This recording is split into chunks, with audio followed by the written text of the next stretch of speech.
এইরকম পানি 24 ঘন্টা যদি থাকে তা সে জায়গায় ডেঙ্গু হবে না হবে?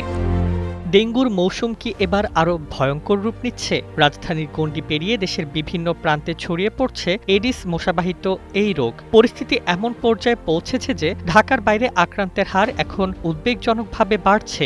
স্বাস্থ্য অধিদপ্তরের তথ্য বিশ্লেষণেও উঠে এসেছে ডেঙ্গু আর শুধু নগরকেন্দ্রিক সংকট নয়, গ্রাম ও মফস্বলেও দ্রুত বিস্তার ঘটছে। বিশেষজ্ঞদের আশঙ্কা, সময়মতো মশা নিয়ন্ত্রণ ও নজরদারি জোরদার করা না গেলে পরিস্থিতি আরও ভয়াবহ হতে পারে। বিশেষ করে চট্টগ্রাম, কক্সবাজার, বরগুনা, বরিশাল ও পটুয়াখালী এই 5 উপকূলীয় জেলা এখন ডেঙ্গুর উচ্চ ঝুঁকির তালিকায় রয়েছে। স্বাস্থ্য অধিদপ্তরের তথ্য অনুযায়ী দেশের বেশি আক্রান্ত এলাকার মধ্যে এই 5 জেলার অবস্থান বিশেষভাবে উদ্বেগজনক। নগদ নিয়ে এলো হার না মানা হার অফার।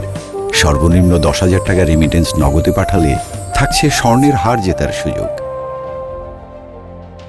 ডেঙ্গুর প্রকোপ শুরু কবে থেকে? বাংলাদেশে ডেঙ্গুর প্রকোপ নতুন কোনো ঘটনা নয়। রাজধানী ঢাকায় বড় আকারে ডেঙ্গুর বিস্তার শুরু হয় 2000 সাল থেকে। এরপর প্রায় 25 বছর ধরে রোগটি মোকাবেলায় নানা উদ্যোগ নেওয়া হলেও এর ভৌগোলিক বিস্তার থামানো যায়নি। বরং সাম্প্রতিক বছরগুলোতে ঢাকার বাইরে ডেঙ্গুর সংক্রমণ আশঙ্কাজনকভাবে বেড়েছে। 2021 সালে ডেঙ্গু রোগীর 83% বেশি ছিল ঢাকায়, কিন্তু 2023 সালে প্রথমবারের মতো ঢাকার বাইরে রোগীর সংখ্যা রাজধানীকে ছাড়িয়ে যায়। 2024 সালেও ঢাকার বাইরে আক্রান্তের হার ছিল 60% বেশি। অর্থাৎ ডেঙ্গুর মানচিত্র দ্রুত বদলে যাচ্ছে।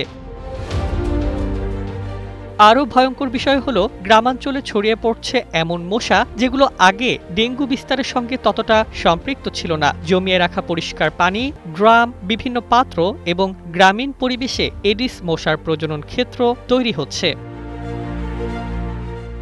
বিশেষজ্ঞদের মতে ঢাকার বাইরে বসবাসকারী মানুষের সংখ্যা অনেক বেশি হলেও সেসব এলাকায় মশা নিয়ন্ত্রণ ও নজরদারি এখনও পর্যাপ্ত নয়। ফলে রাজধানীর বাইরে ডেঙ্গু প্রতিরোধে দ্রুত কার্যকর ব্যবস্থা না নিলে সংক্রমণ আরও বিস্তৃত হওয়ার আশঙ্কা রয়েছে। অর্থাৎ ডেঙ্গুর বিরুদ্ধে লড়াই এখন আর শুধু ঢাকার লড়াই নয়, পুরো দেশের জন্যই এটি বড় জনস্বাস্থ্য সতর্কবার্তা।